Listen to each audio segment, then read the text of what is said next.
India गठबंधन में seat sharing को लेकर हलचल तेज है। कांग्रेस जो सबसे बड़ी पार्टी है वो लगातार अलग अलग पार्टियों के साथ बैठक कर रही है। एक ऐसी ही बैठक आज महाराष्ट्र में होने वाली है जहां पर कांग्रेस, उद्धव गुट वाली शिवसेना और शरद गुट के एनसीपी नेता शामिल होंगे।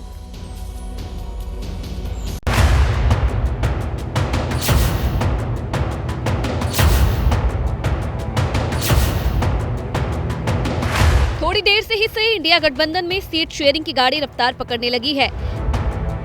दिल्ली में सीट शेयरिंग को लेकर लगातार बैठकों और मंथन का दौर जारी है। सीट शेयरिंग पर रविवार को कांग्रेस और आरजेडी के बीच बैठक हुई। सोमवार को कांग्रेस और आम आदमी पार्टी के बीच बैठक हुई। आज महाराष्ट्र में सीट शेयरिंग को लेकर कांग्रेस, उद्धव गुट वाली शिवसेना और शरद पवार गुट वाली एनसीपी की बैठक होगी।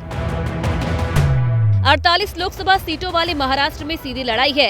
एक तरफ कांग्रेस, शरद पवार और उद्धव ठाकरे हैं, तो दूसरी तरफ बीजेपी, एकनाथ शिंदे वाली शिवसेना और अजित पवार वाली एनसीपी है। इस सीधे मुकाबले में कौन कितनी सीटों पर लड़ेगा, इसका फैसला करने के लिए आज शाम 4 बजे दिल्ली में बैठक होगी। बैठक में कांग्रेस, उद्धव गुट वाली शिवसेना और शरद पवार गुट वाली एनसीपी के नेता शामिल होंगे।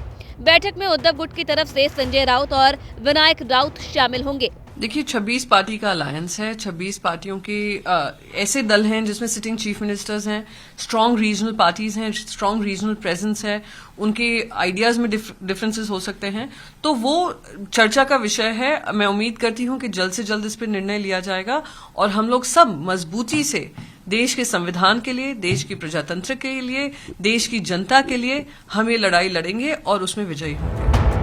लोकसभा सीटों के मामले में यूपी के बाद महाराष्ट्र दूसरे नंबर पर है। लिहाजा इंडिया गठबंधन के नेता चाहते हैं कि यहां सीट शेयरिंग फॉर्मूला आसानी से सुलझ जाए, लेकिन ये इतना आसान नहीं है। दरअसल महाराष्ट्र में बीजेपी ने 2019 में शिवसेना के साथ मिलकर चुनाव लड़ा था। उस चुनाव में महाराष्ट्र की 48 लोकसभा सीटों में से बीजेपी को 23 सीटें मिली थी, शिवसेना को 18 सीटें मिली थी, एनसीपी को 4 सीटें और कांग्रेस को 1 सीट मिली थी। AIMIM को 1 और निर्दलीय को 1 सीट पर जीत मिली थी। इंडिया गठबंधन में शामिल दलों के बीच सीट शेयरिंग को लेकर यही आंकड़ा विवाद की वजह बन रहा है। 2019 के नतीजों का हवाला देते हुए उद्धव गुट वाली शिवसेना 23 सीटों पर दावा कर रही है, जबकि कांग्रेस भी 23 सीटों पर दावा कर रही है। पवार गुट वाली एनसीपी ने अब तक अपने पत्ते नहीं खोले हैं। उद्धव गुट और कांग्रेस आधी सीटों पर दावा कर रहे हैं। एनसीपी भी पिछले चुनाव के आधार पर सीटों की डिमांड करने की तैयारी में है और इसके लिए शरद पवार ने दिल्ली की बैठक से पहले मुंबई में पार्टी नेताओं के साथ बैठक की।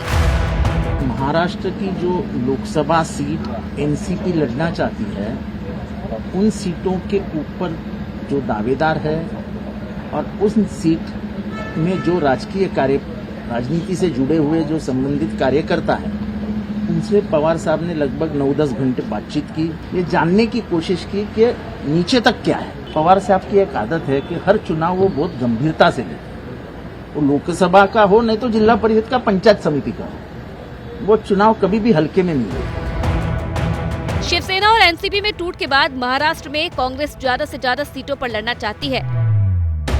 कांग्रेस की यही चाहत पंजाब और दिल्ली में भी है। पंजाब और दिल्ली में सीट शेयरिंग को लेकर रविवार को कांग्रेस और आम आदमी पार्टी के नेताओं की बैठक हुई। करीब 2.5 घंटे चली इस बैठक में कोई नतीजा नहीं निकला, लेकिन सूत्रों के मुताबिक बैठक में कांग्रेस आपने संबंधित दस्तावेज एक दूसरे से साझा किए। दोनों पार्टियां अपने टॉप लीडर्स से बात कर फिर दूसरे दौर की चर्चा करेगी। दोनों पक्षों की तरफ से उम्मीद जताई गई है कि दूसरी बैठक में सीट शेयरिंग का काम खत्म कर देंगे। हर पार्टी सीटों के ऊपर अपनी सीटों के ऊपर तैयारी कर रही है। अगर गठबंधन के अंदर उसको वो सीट मिल गई तो बहुत अच्छी बात है, नहीं तो जो गठबंधन के अंदर जो पार्टी होगी उसको उसका फायदा होगा। तो मुझे नहीं लगता कि इसमें कोई दिक्कत है कि अगर आप सब सीटों के अंदर तैयारी करें, करनी चाहिए। सूत्रों के मुताबिक बैठक में विवाद पंजाब को लेकर था। पंजाब में दोनों पार्टियां ज्यादा से ज्यादा सीटें लड़ना चाहती हैं। सूत्रों के मुताबिक दोनों पार्टियां पंजाब में सर्वे करवा रही हैं। सर्वे के आधार पर गठबंधन तय होगा। दरअसल पंजाब का मामला इसलिए फंसा है क्योंकि कांग्रेस पिछले लोकसभा चुनाव के आधार पर सीट बंटवारा चाहती है, वहीं आम आदमी पार्टी विधानसभा चुनाव के आधार पर सीट बंटवारा चाहती है। पंजाब की 13 लोकसभा सीटों में से 7 सीट कांग्रेस के पास है।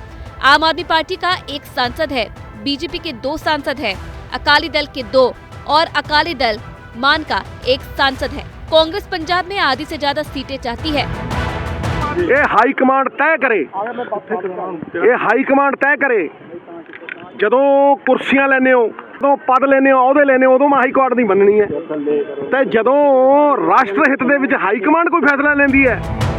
अब पंजाब को लेकर कांग्रेस और आम आदमी पार्टी के नेता फिर से बैठक करेंगे। वहीं दिल्ली को लेकर दोनों दलों में सहमति बनती दिख रही है। सूत्रों के मुताबिक दिल्ली में आम आदमी पार्टी 4 सीटों पर चुनाव लड़ सकती है। दिल्ली में कांग्रेस को 3 सीटें मिल सकती है। दिल्ली में गठबंधन का फॉर्मूला करीब करीब तय है। विभिन्न विषयों पर यहाँ पर चर्चा की, जिसमें किन किन सीटों पर कैसे कैसे आने वाले लोकसभा चुनाव में लड़ा जाएगा, उस पर विस्तार से चर्चा हुई।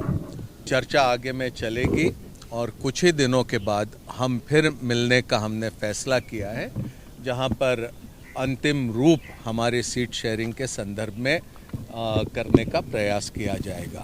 भारतीय राष्ट्रीय कांग्रेस और आम आदमी पार्टी ये इंडिया का एक बहुत महत्वपूर्ण हिस्सा है और हम मिलकर चुनाव लड़ेंगे और हम भारतीय जनता पार्टी को शिकस्त देंगे।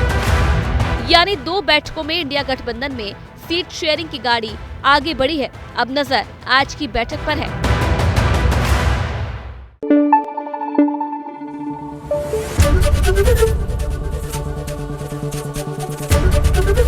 एबीपी न्यूज आपको रखे आगे।